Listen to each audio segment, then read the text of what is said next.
In a world that worships noise and fame, there are few men who speak through silence, and Denzel Washington has always been one of them. For more than 40 years, he has stood not just as a Hollywood legend, but as a living symbol of discipline, compassion, and unshakable faith. The man who turned rejection into resilience and pain into purpose. From the fiery conviction of Malcolm X to the cold, haunting power of Training Day, from the battlefield courage of Glory to the quiet heartbreak of Fences, every performance carried something deeper than talent. It carried truth. He wasn't just playing heroes, he was becoming the man he wished he'd had in his own life. Yet, behind the strength that the world celebrates lies a story few have ever heard, a story carved from silence, loss, and the relentless search for meaning. Now, at 70, as the lights grow softer and the applause fades, what truly remains for the man who built his legacy on faith and endurance? If his journey has ever stirred your heart, take a moment to honor the life behind the legend, the man who transformed suffering into light. He came into the world on a winter morning in 1954 in Mount Vernon, a small, working-class town just outside the glitter of New York City. Back then, life there moved to the rhythm of church bells and factory whistles, where faith wasn't a choice, it was survival. His mother, Lennis, was the heartbeat of a tiny beauty salon on Nelwood Avenue. The scent of hair dye, the buzz of dryers, the soft laughter of women telling stories. That was the music of his childhood. Her hands were rough, her eyes kind, and every hour she worked was a prayer to keep her family fed and her children safe. His father, Reverend Denzel Hayes Washington, Sr., was a Pentecostal preacher, stoic, disciplined, unwavering. He believed salvation came not from comfort, but from obedience. At their dinner table, blessings were said before every meal, but hugs were rare. Between the hum of his mother's salon and the sermons of his father's church, the boy learned early that love could be loud, or it could be silent. "My mother was city," he once said softly. "My father was country." Two worlds that never truly learned to meet. She moved with quick steps, sharp wit, and the rhythm of New York in her blood. He spoke few words, steady and rooted, a man of faith who believed love was duty, not display. For a while, their differences balanced, like Sunday hymns against the hum of the salon. But slowly, that harmony began to fade. By the time Denzel turned 14, the laughter had gone quiet. There were no slammed doors, no shouting matches, just an emptiness that settled over the house like a heavy fog. Prayers were still said at dinner, but the warmth that once filled the room had slipped away. When the divorce came in 1968, it wasn't an explosion. It was an echo, a quiet unraveling that left the boy standing between two silences, his mother's quiet strength and his father's quiet absence. That's where his lifelong conversation with silence began, the sound he would spend a lifetime learning how to turn into strength. After the divorce, his father slowly drifted out of his life, not with anger, not with goodwill, just distance. A man of the pulpit, always dressed in Sunday black, who preached about heaven but rarely looked his son in the eye. Denzel stayed with his mother, watching the space his father once filled become a quiet kind of ghost. Birthdays came and went, calls grew shorter, visits stopped altogether, and when the news finally came years later that his father had passed, he didn't cry. Not because he didn't care, but because there were no memories strong enough to hold the tears. "We never really connected," he once admitted, not in bitterness, but in truth. Some wounds don't bleed, they just stay open, silent, invisible, and lifelong. And that silence would become the deepest part of who he was.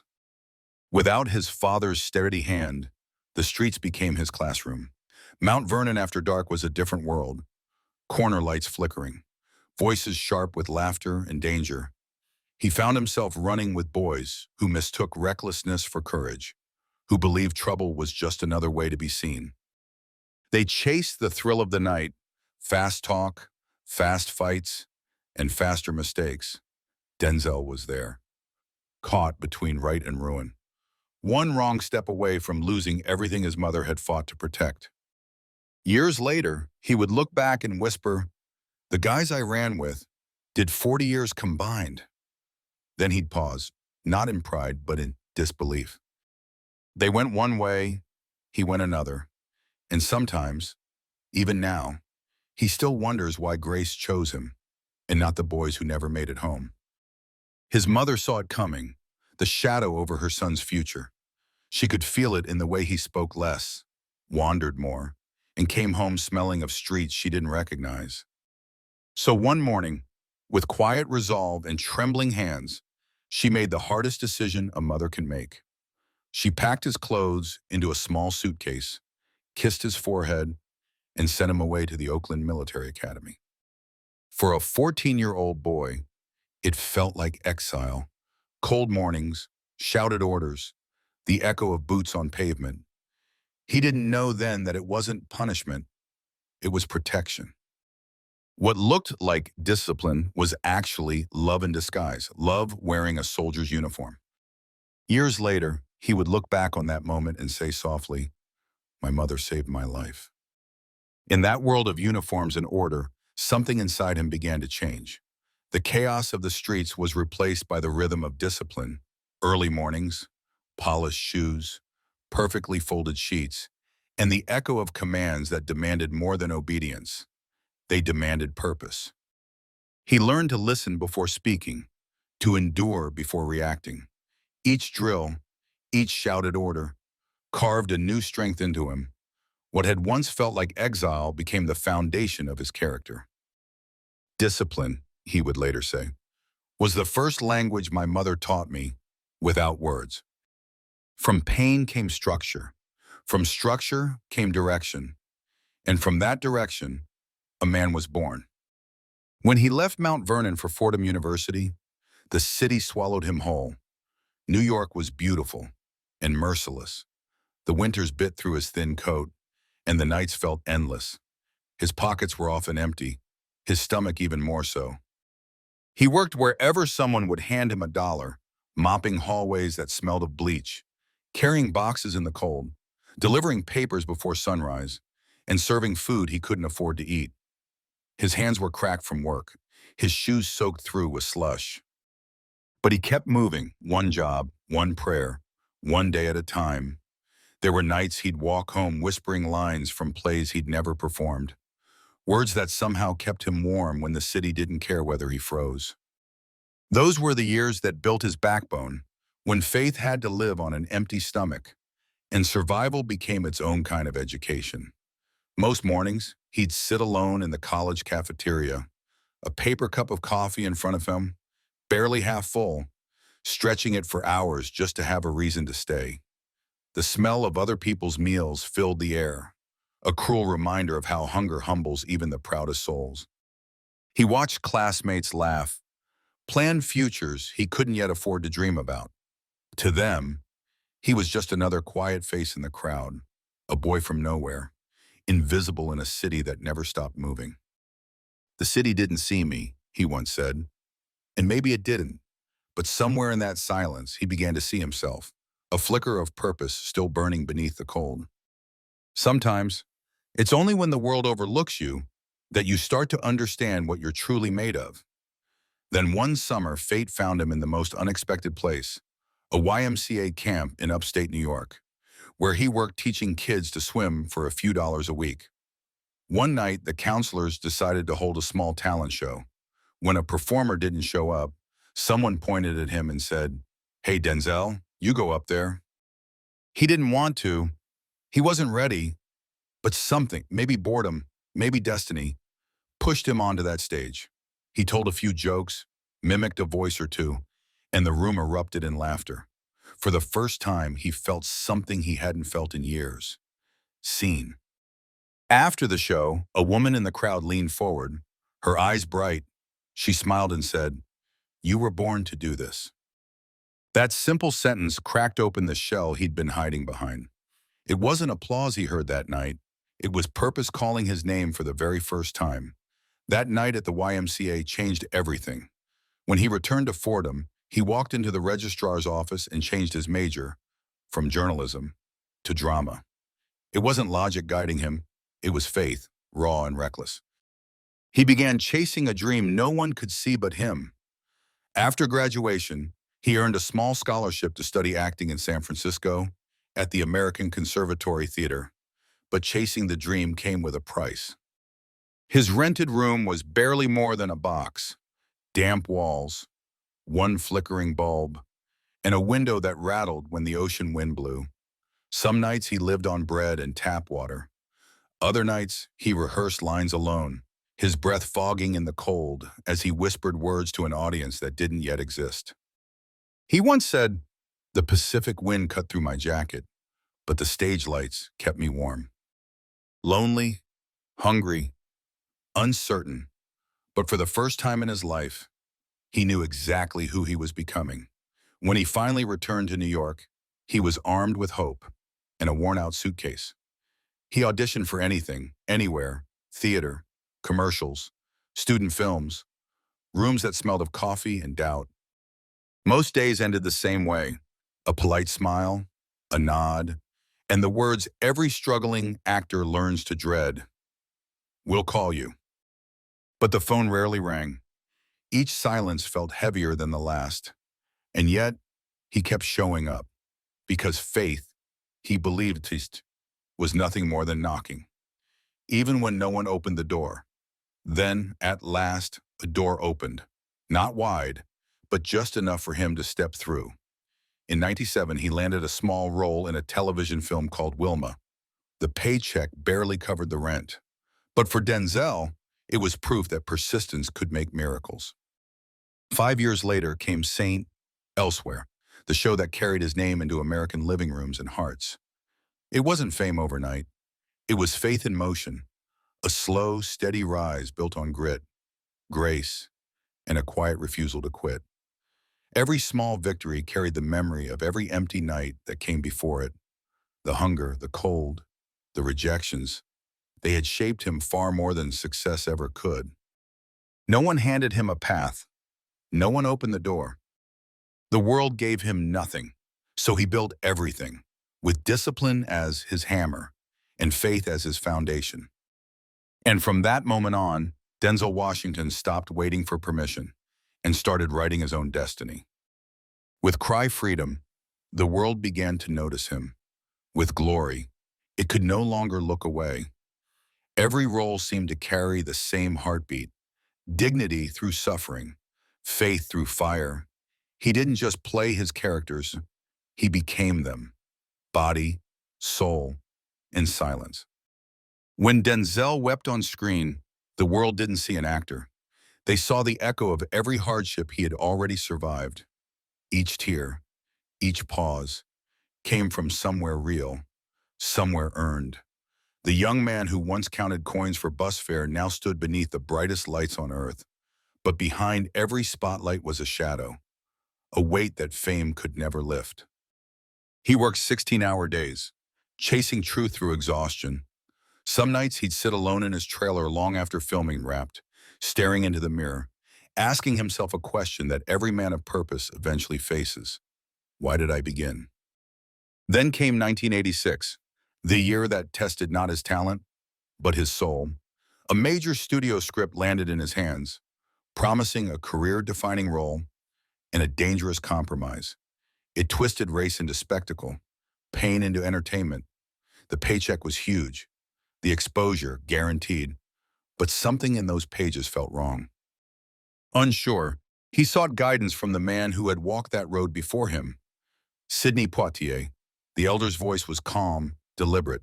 "The first few films you choose," he told him, "will decide who you are." That night, Denzel closed the script, set it down, and never looked back. He turned his back on easy fame and chose principle instead. It was the harder road, the quieter road, but it was the one that would define everything that came after. In the years that followed, the rooms weren't always kind. Some doors stayed shut, some smiles faded, but his faith didn't. His discipline didn't. He refused to trade respect for recognition. And slowly, the world began to understand he wasn't just an actor. He was a man on a mission to prove that integrity could survive Hollywood. "I don't need movie star friends," he once said. "I just need honesty." In an industry built on illusion, his silence became his loudest protest. He would rather stand alone in truth than be applauded for pretending. Then came a morning the whole world remembers, September 11th, when smoke rose over New York. Denzel Washington didn't come back as a movie star. He came home as a son. He walked the same streets where his childhood faith was born. But this time, the air was thick with sorrow, a silence heavy enough to bend even the strongest spirits. He stood among firefighters, rescue workers, ordinary people with extraordinary courage, watching them dig through the wreckage with bare hands and prayerful hearts. The pain was unspeakable, but the unity was sacred. "It changed me to," oh, he said quietly. "I saw people sitting there, exhausted, and I understood." In that devastation, he rediscovered what had anchored him all along. Not fame, not applause, but compassion. A reminder that greatness isn't about being seen, but it's about being there when others need you most. As the years passed, Denzel's fame grew, but his ego never did. He began to see success not as something to hold, but as something to hand down. Behind the cameras, he spent quiet hours mentoring young actors, guiding them through the same uncertainty he once knew too well. He never lectured, he listened. And when he spoke, it was never about fame, it was about faith, work, and truth. One day, on set, a young man approached him, humble, respectful, full of promise. It was Chadwick Boseman. With a nervous smile, he said, "Sir, it's an honor." Denzel looked at him and chuckled. "Don't call me sir," he said. "Just call me brother." That single word, brother, was more than kindness.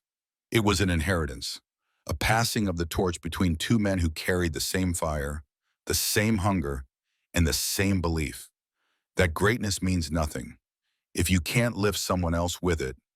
Long before the Oscars and flashing lights, there was Wilma, a small television film that quietly changed the course of his life. It was 1907 when he first met her, Pauletta Pearson, a classically trained pianist whose grace seemed to calm every room she entered. He tried to be charming, but his nerves got the better of him. She saw through it immediately and smiled. Months later, fate crossed their paths again at a theater in Atlanta. She arrived late, slipped into the nearest open seat, and by chance, it was right next to him.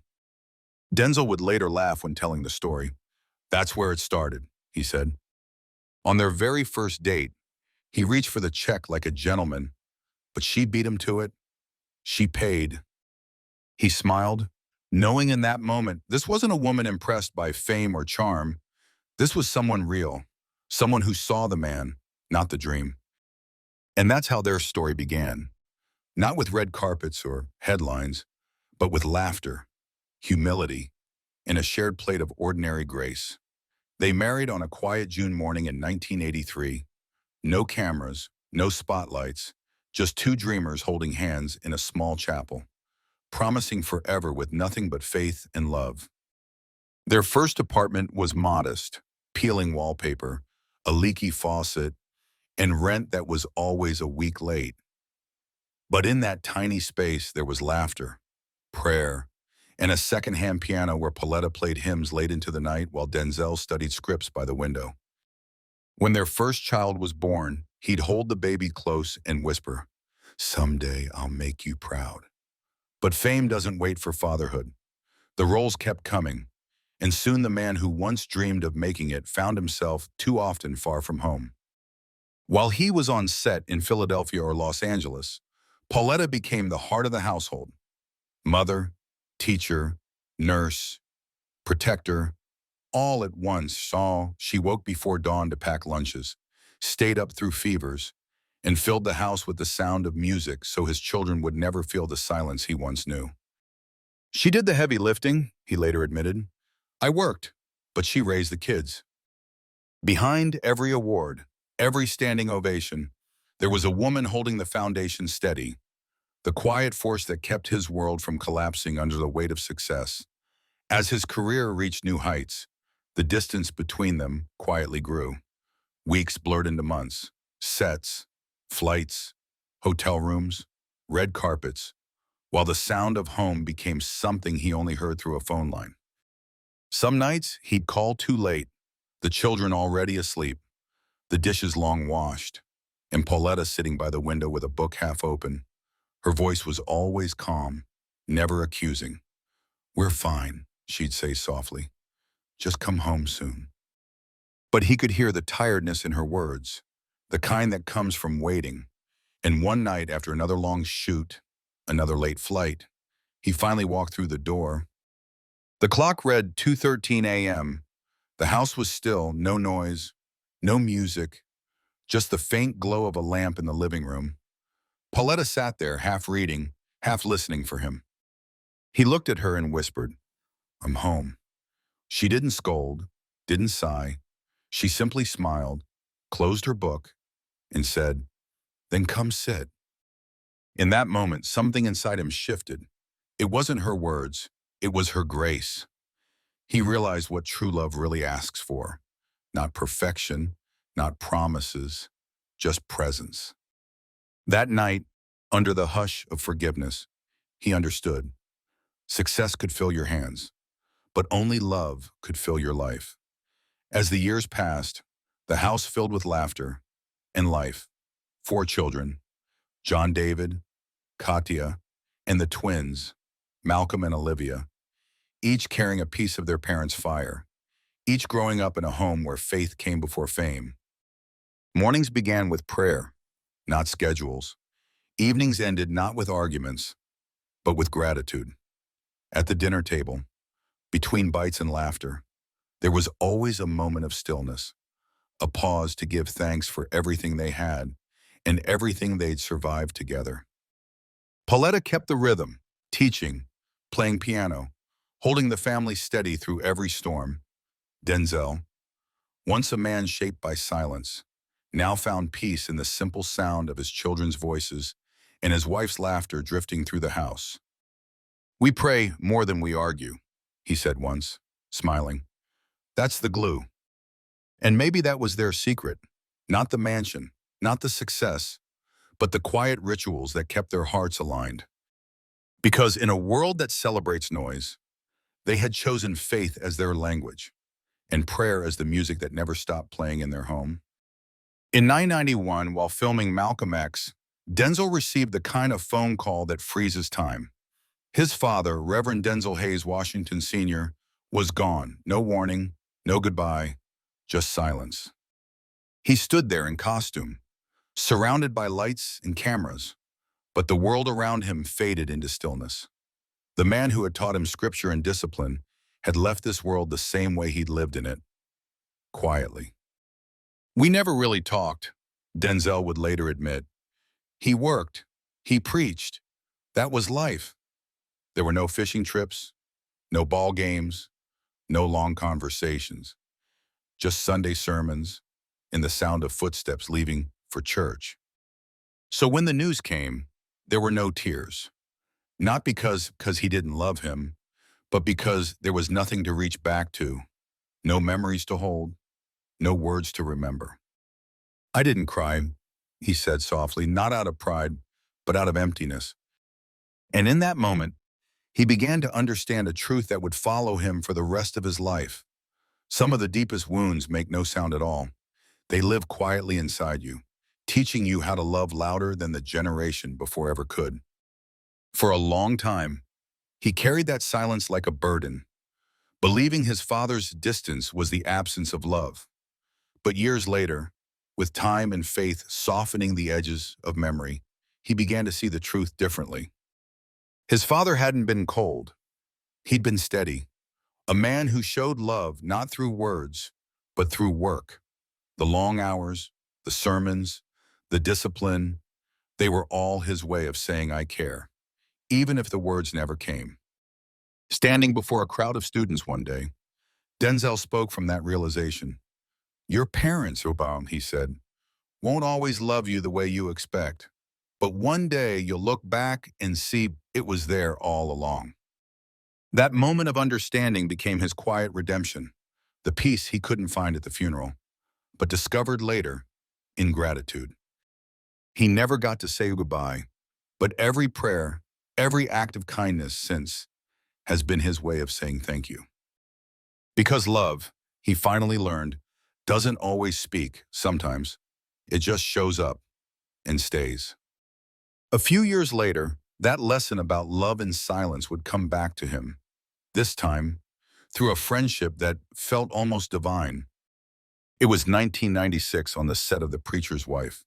She was Whitney Houston, a voice the world called angelic, a spirit both radiant and fragile. He was Denzel Washington, calm, grounded, a quiet force meant to steady the storm.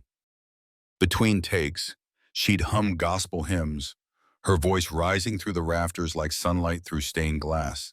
He would laugh softly and say, "You don't even need a choir, Whitney. You are the choir." She'd grin and fire back, "And you're the preacher keeping us honest." They weren't lovers, and they didn't need to be. They were bound by something deeper: faith, respect, and understanding. Two souls who had both walked through fire and still believed in grace. On that set, amid the lights and laughter, he saw not a superstar, but a woman reaching for peace. And for a time, she found it there, in the comfort of friendship that asked for nothing but honesty, and the quiet, sacred rhythm of two hearts that understood what it meant to fall and still rise with faith. Then came the morning that felt colder than any before it. February 2012. The world woke to the unthinkable. Whitney Houston was gone, 48 years old, too young for goodbye. For Denzel, the news didn't seem real at first. The television spoke the words, but his heart refused to hear them. Just months earlier, she had been full of hope again, filming Sparkle, ready for a comeback, ready to reclaim her peace. But behind the applause, she was fighting a storm no one could see. At her funeral, in the same church where her voice first touched heaven, the stained glass windows glowed with sorrow. Choirs sang Amazing Grace while the world wept. Denzel sat quietly in the back pew, no speech, no cameras, just a bowed head and folded hands. He didn't need to speak. His silence said everything. "She gave everything," he would whisper later, "and it cost her everything." For weeks, her laughter echoed in his memory. The songs, the light, the warmth that could lift a room. And through that ache came a truth he carried for the rest of his life. Be kind to your angels while they're still here, because the ones who smile the brightest are often the ones hiding the deepest hurt. Sometimes, the world doesn't mean to break them. It just forgets to listen. And by the time we realize how much they mattered, their song has already faded, leaving only the echo of what love sounds like when it's gone. Sometimes the kindness you give away quietly comes back to you in ways you never expect. Years earlier, when a group of young theater students struggled to afford a summer program at Oxford, Denzel Washington quietly covered their tuition. No announcement, no headlines, just faith in the next generation. One of those students was Chadwick Boseman. Years later, when they met again, Chadwick walked up to him, his voice trembling, his eyes full. "You never knew me," he said, "but you made it possible for me to be here." Denzel smiled gently. "That's what we're supposed to do," he answered. "Pass it on." And that's what he did. He passed on the torch, from one craftsman of purpose to another. At the American Film Institute tribute, Chadwick stood on stage, elegant and composed, and said with tears in his voice, "There is no Black Panther without Denzel Washington." The audience rose in thunderous applause, but Denzel simply bowed his head, humbled, as if two generations had just bowed to each other. But destiny, it seems, had one more silence waiting. In 20, the world stopped again. Chadwick Boseman was gone, only 43, gone quietly, the way saints leave, without complaint. without warning. He had carried his suffering in secret, surgeries, treatments, pain, yet every day he showed up, every performance. 42, Get On Up, Marshall, Black Panther, a victory wrestled from exhaustion. He never told a soul, not even Denzel. He gave everything, Denzel said softly later. He was grace. And when the news broke, that familiar silence, the one he'd known at his father's passing, at Whitney's funeral, returned again, heavy and merciless. At the private memorial, there were no cameras, no speeches, just music and mourning. The choir began to sing Take My Hand, Precious Lord, the same hymn that had carried Whitney home years before. Denzel closed his eyes, his hands clasped tight. That's the thing about angels, he whispered. They never tell you they're leaving. When the final note faded, he lingered behind, tracing his fingers along the wooden pew, as if to hold on to a presence already gone. Later that night, he sat alone in the flicker of his home theater, watching Black Panther. When the credits rolled, he didn't move. The screen went dark, but his reflection stayed. A man surrounded by memory, love, and loss. Love never dies, he murmured. It only changes form. And somewhere, beyond the noise and the grief, he knew that Chadwick's light hadn't vanished. It had simply moved on, to shine where pain could no longer reach. There are losses that echo louder than any applause. For Denzel, that moment came the day he lost the woman who had given him everything, his mother, Lennis. She wasn't just his mother. She was the compass that guided him through confusion, the shield that kept him from the streets, and the quiet voice that taught him right from wrong when the world blurred.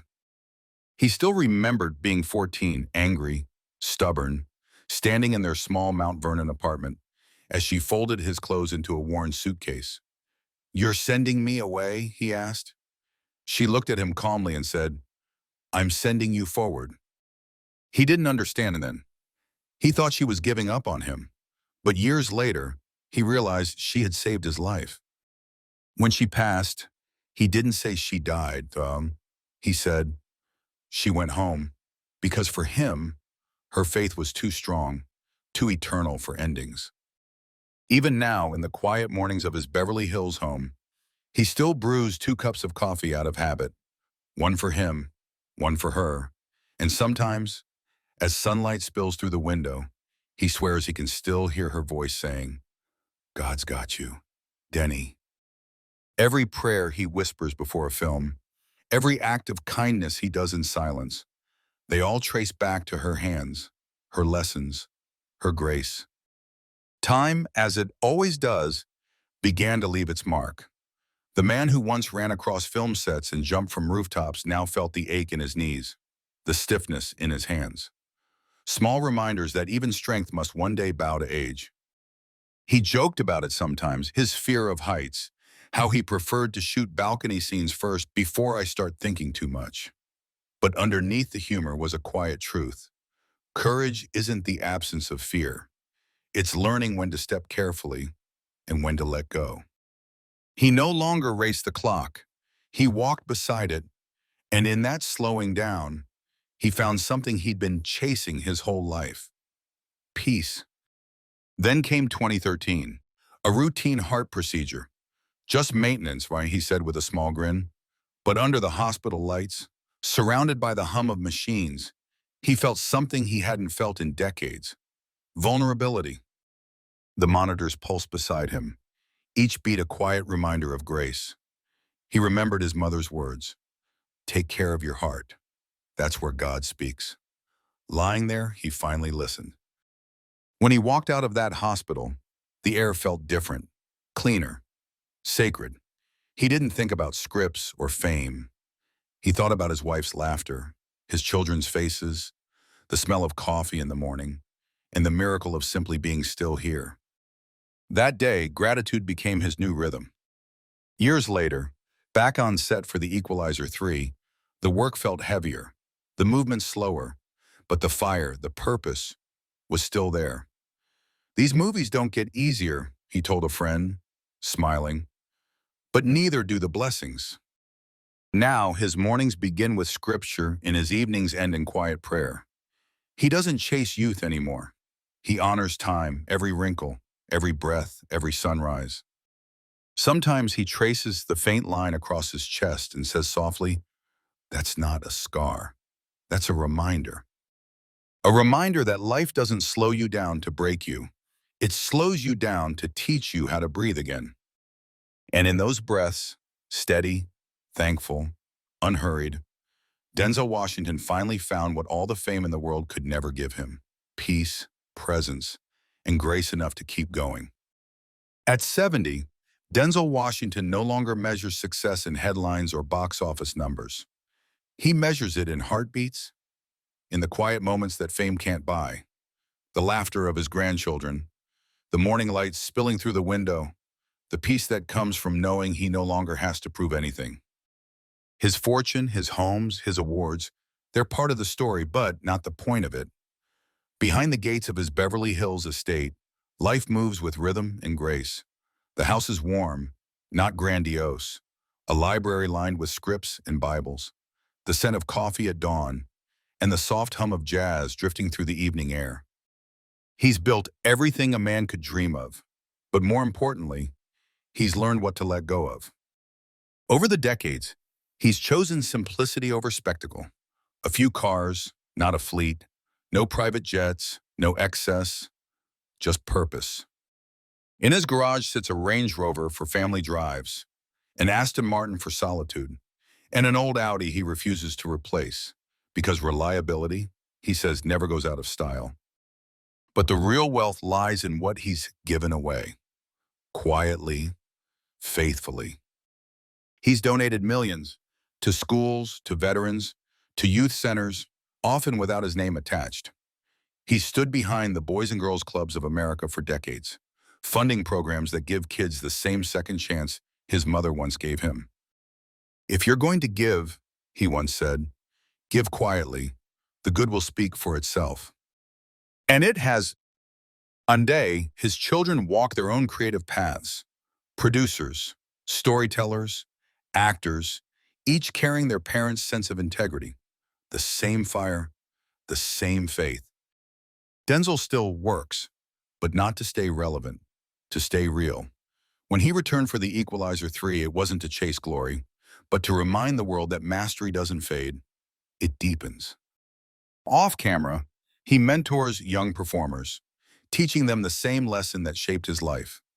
Ease, he says, is a greater threat to progress than hardship. Because comfort can dull your purpose, but struggle, if faced with grace, will sharpen your soul. And so now, in the golden quiet of his years, Denzel Washington stands not as a celebrity, but as a man, forged by faith, disciplined by love, and humbled by time. The lights that once defined him now simply reflect him. Steady, warm, unwavering. Greatness, he's learned, was never about being seen. It was about being true, even when no one was watching. So if his life, his strength, or his grace has ever touched your heart, take a moment, right now, to honor the man behind the legend. Not with applause, but with respect. Hit the like button, not as noise, but as a quiet salute to a life lived with purpose. Because in the story of Denzel Washington, fame was fleeting, but faith was forever. Forever. Forever. Forever. Forever.